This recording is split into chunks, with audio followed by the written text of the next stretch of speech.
사랑하는 성도 여러분, 영혼이 잘되고 범사가 잘되고 강건하시기를 주 예수님의 이름으로 축원합니다. 오늘은 신앙 공동체 교회 가운데 악한 누룩이 들어가서 본질이 없고 외형만 남은 변질된 하나님 나라의 모습을 두 가지 사례를 설명하고자 합니다. 먼저 요한복음 13장 3절로 5절에는 예수님이 제자들의 발을 닦아주시는 이야기가 나옵니다. 주와 선생이신 예수님이 종과 제자가 되는 사람들의 지저분한 발을 씻어주신 이 이야기를 예수님께서 겸손함을 가르치신 것으로 설교하고 그 겸손함을 배워야 한다는 뜻으로 목사들이 평신도의 발을 씻어주는 소위 세족식이라는 것을 교회 가운데 엄숙한 분위기로 시행합니다. 과연 예수님이 보이신 진리를 이해한 행위인지 성경을 기초하여 살펴보도록 하겠습니다. 예수님께서 제자들의 발을 씻어주시려 하자 베드로가 요한복음 13장 6절에 주여 주께서 내 발을 씻으시나이까 송구한 마음이 담긴 말을 합니다. 이때 예수님은 내가 하는 것을 네가 지금은 알지 못하나 이후에는 알리라 말씀하십니다. 무슨 뜻입니까? 발을 닦는 것이 그냥 발을 닦는 것이 아니라 뭔가 그 당시에는 알지 못하나 나중에 알게 될 것들 깊은 의미가 있음을 나타내시는 말씀입니다. 그것이 무엇일까요? 주와 선생이신 예수님께서 나의 지저분한 발을 씻으려 한다는 생각을 한 베드로가 송구한 마음으로 내 발을 절대 씻지 못하시리이다 말하자 예수께서 내가 너를 씻어주지 아니하면 네가 나와 상관이 없느니라 선언하셨습니다. 이 대화에서 매우 중요한 내용을 알 수 있습니다. 곧 세족식에서 씻어주는 주체가 예수님입니다. 예수님이 씻어주는 사람이 되어야 예수님의 종이요 제자라는 의미입니다. 이에 예수님을 사랑하는 베드로가 주여 내 발뿐만 아니라 손과 머리도 씻어 주옵소서 말하자 예수께서 이미 목욕한 자는 발밖에 씻을 필요가 없느니라 온몸이 깨끗하니라 말씀하십니다. 이 말씀에서 세족식의 범위와 대상을 알 수 있습니다. 예수님은 베드로가 이미 목욕한 자라 말씀하십니다. 그리고 목욕한 자는 온몸이 깨끗하여 씻을 필요가 없고 오직 발만 예수님이 씻겨주는 대상이라 말씀하십니다. 예수님은 왜 베드로가 목욕을 한 자라 말씀하실까요? 베드로는 주는 그리스도시요 살아계신 하나님의 아들이십니다 라는 신앙 고백을 한 제자입니다. 베드로는 예수님을 그리스도 곧 메시아로 믿고 구주로 영접한 사람입니다. 한편 깨끗하지 않은 자로 예수님을 팔자 곧 유다를 지칭합니다. 유다는 사실 예수님을 따라다니며 그의 가르침을 배우는 제자이었지만 그는 자기 관점을 기준으로 예수님을 로마의 속국에서 벗어나서 다윗처럼 위대한 왕국을 건설할 그런 정치적 메시아로 보았습니다. 그런데 예수님이 그런 일을 할 기미를 보이지 않자 메시아로 여겼던 생각이 변합니다. 시간이 흐름에 따라 자기가 기다리던 메시아가 아님을 확신하자 예수님을 팔아버린 사람입니다. 그런 유다를 예수님은 깨끗하지 않다, 목욕하지 않은 자로 말합니다. 이제 깨끗하다 인정받게 되는 목욕의 의미를 알 수 있습니다. 목욕은 영적인 세례입니다. 내가 유다처럼 나의 세계관을 기준으로 사는 것이 하나님 앞에 죄인임을 인정하고 하나님 말씀 기준의 세계관으로 살 것으로 회개하고 주 예수님을 그리스도라 고백하며 그를 믿어 구주로 영접하면 하나님은 예수님의 십자가에 흘린 피로 죄를 깨끗이 씻어진 의인으로 나를 인정하십니다. 그래서 예수님은 베드로를 목욕한 자로 깨끗한 자로 표현하신 것입니다. 따라서 세족식이란 세례를 받고 하나님의 자녀가 된 사람을 대상으로 예수님이 그의 발을 씻어 주시는 것입니다. 그렇게 예수님이 성도의 발을 씻어 주실 때 그 성도가 예수님과 관계가 있는 제자요 종이라는 뜻이 됩니다. 발을 씻는 것이 어떤 영적 의미가 있기에 예수님은 그렇게 말씀하실까요? 표면적으로 보면 발은 사람이 먹고 살기 위해 다니는데 필요한 지체입니다. 따라서 발에는 필연적으로 세상 먼지가 묻게 됩니다. 그 묻은 먼지를 예수님이 물로 씻는 것이 세족식입니다. 그 표면적인 세족식의 속성을 따라서 영적 의미를 생각해 봅시다. 성도가 생활하기 위해 세상에 살다 보면 알게 모르게 죄와 허물이 묻게 됩니다.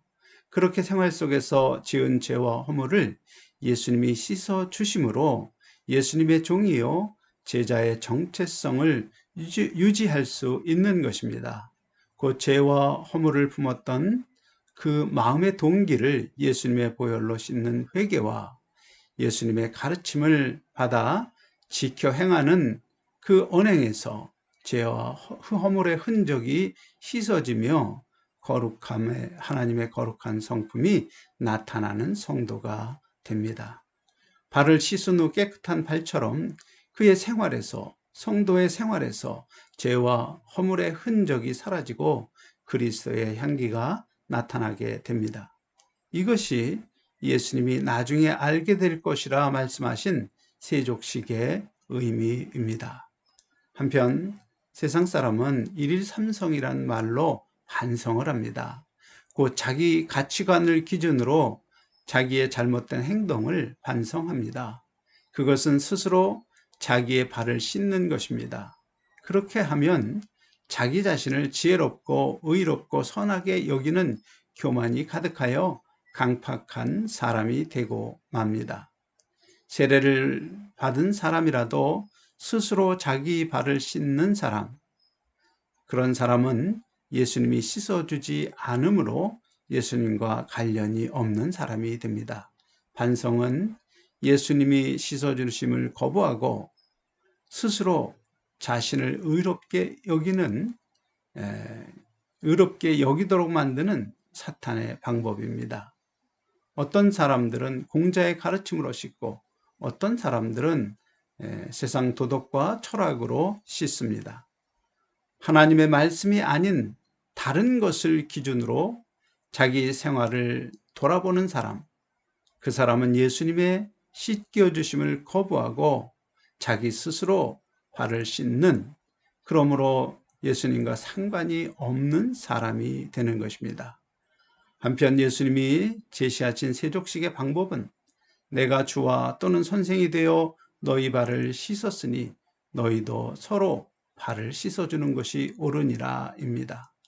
선생님이신 예수님께서 본을 보여 가르치신 방법으로 제자인 너희도 서로 발을 씻어주라는 말씀입니다.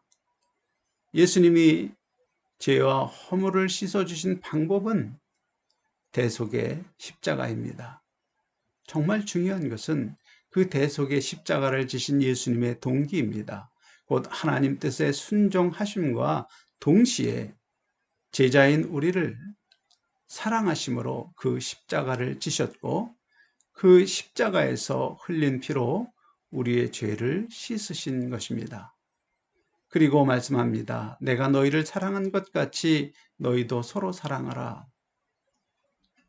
요한복음 13장 15절에는 내가 너희에게 행한 것 같이 하여 너희도 행하게 하려 하여 본을 보였노라 라고 말씀하십니다. 이 말씀에서 이제 예수님이 본을 보이신 세족식, 그것을 성도들이 행하라는 것을 알아야 합니다. 곧 하나님의 뜻에 순종함과 동시에 형제가 생활 속에서 서로 잘못한 것을 덮어주는 사랑을 하라는 뜻입니다.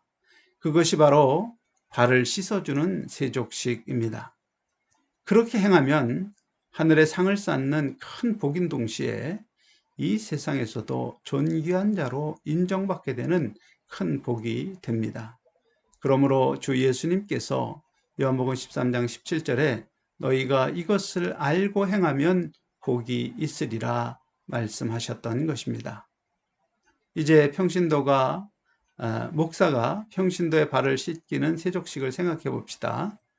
제자들의 발을 씻기신 예수님처럼 자기의 발을 씻기는 목사를 보며 평신도는 어떻게 생각할까요? 방금 설교에서 들은 제자들의 발을 씻기는 겸손하신 예수님의 이미지가 목사에게 투영되고 제자들이 예수님께 순종했듯이 목사에게 순종하도록 심적 강요를 당합니다.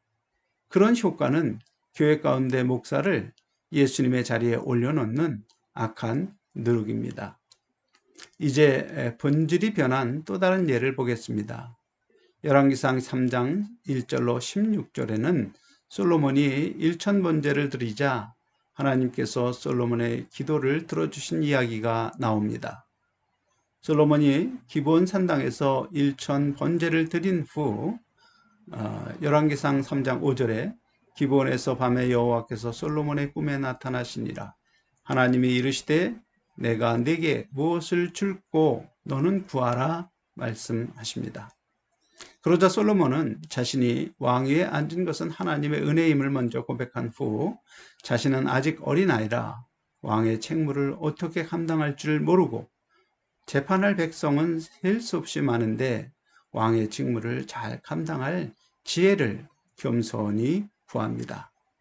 그런데 솔로몬이 구하는 기도의 말 열왕기상 3장 9절을 보면 누가 주의 이 많은 백성을 재판할 수 있사오리까 듣는 마음을 종에게 주사 주의 백성을 재판하여 선악을 분별하게 하옵소서. 이 말을 분석적으로 보면 구하는 목적은 왕으로서 백성의 재판에서 선악을 분별하는 것이고 실제 구한 것은 듣는 마음입니다. 그렇게 듣는 마음을 구하자 하나님이 기뻐하시며 말씀하시기를 열왕기상 3장 11절로 13절 말씀 네가 이것을 구하도다 자기를 위하여 장수하기를 구하지 아니하며 부도 구하지 아니하며 자기 원수의 생명을 멸하기도 구하지 아니하고 오직 송사를 듣고 분별하는 지혜를 구하였으니 내가 네 말대로 하여 내가 지혜롭고 총명한 마음을 주노니 내 앞에도 너와 같은 자가 없었거니와 내 뒤에도 너와 같은 자가 일어남이 없으리라. 내가 구하지 아니한 부귀와 영광도 내게 주노니 내 평생의 왕들 중에 너와 같은 자가 없을 것이라 말씀하십니다.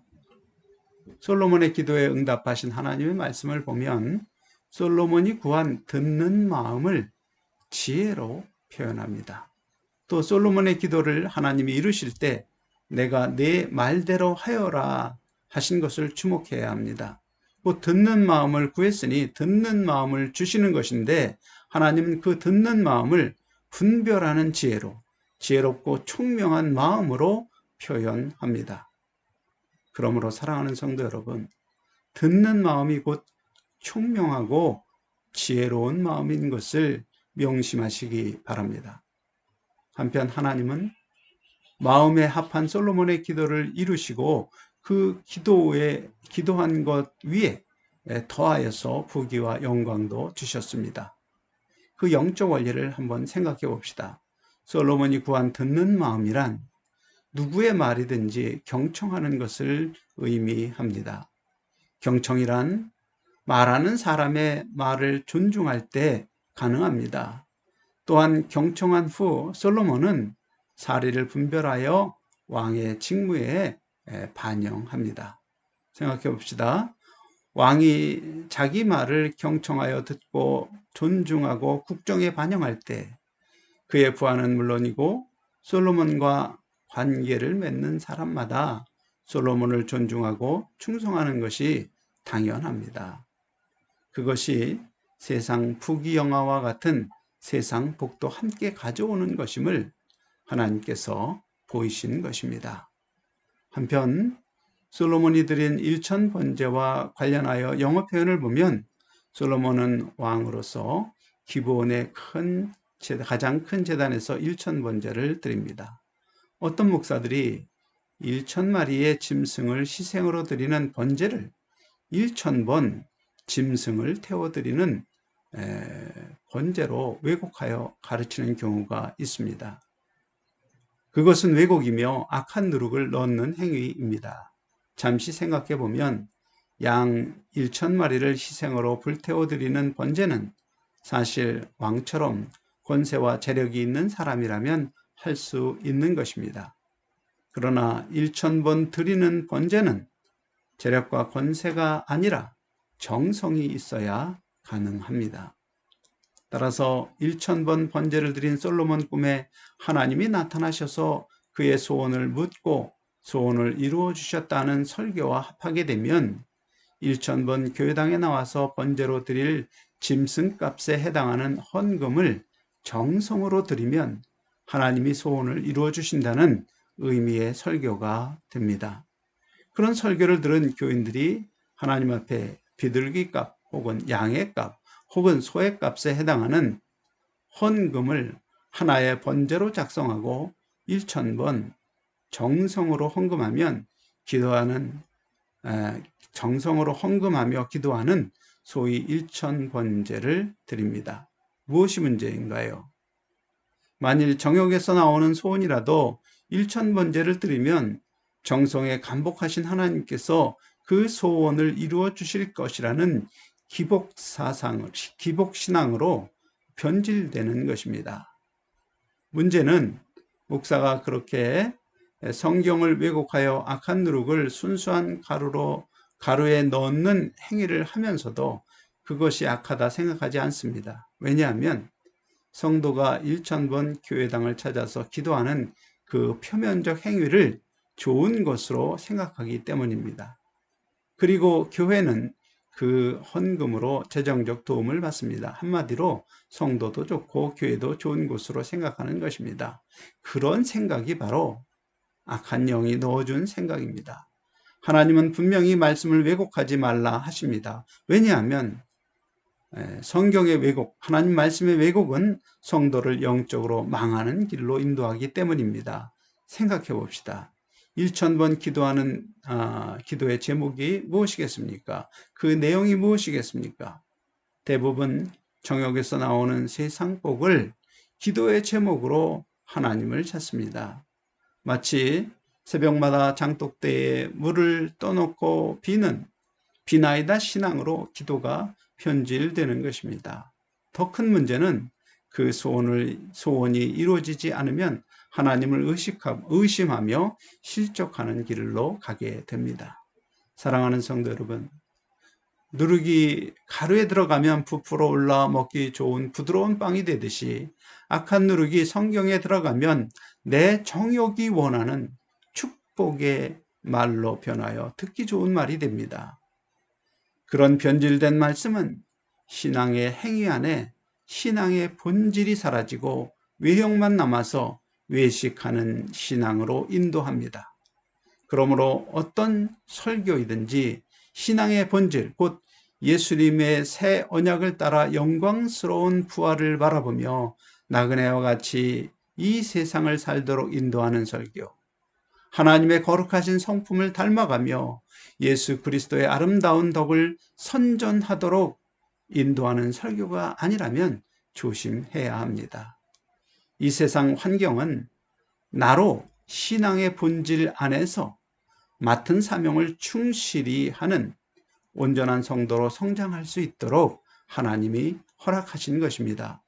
그러므로 하나님이 주신 사명을 정직하게 감당할 수 있도록 듣는 마음을 구하는 성도 여러분이 되시기를 주 예수님의 이름으로 축원합니다. 그런 기도를 하나님이 기뻐하시며 그런 기도를 들어주시며 하늘 영광의 복과 이 세상의 평안과 기쁨과 행복을 누리는 복 또한 더하여 주시는 것입니다. 그렇게 하나님 마음에 합한 성도가 되어 하나님이 예비하신 복을 누리시는 성도 여러분이 될 수 있기를 예수님의 이름으로 축원합니다. 아멘.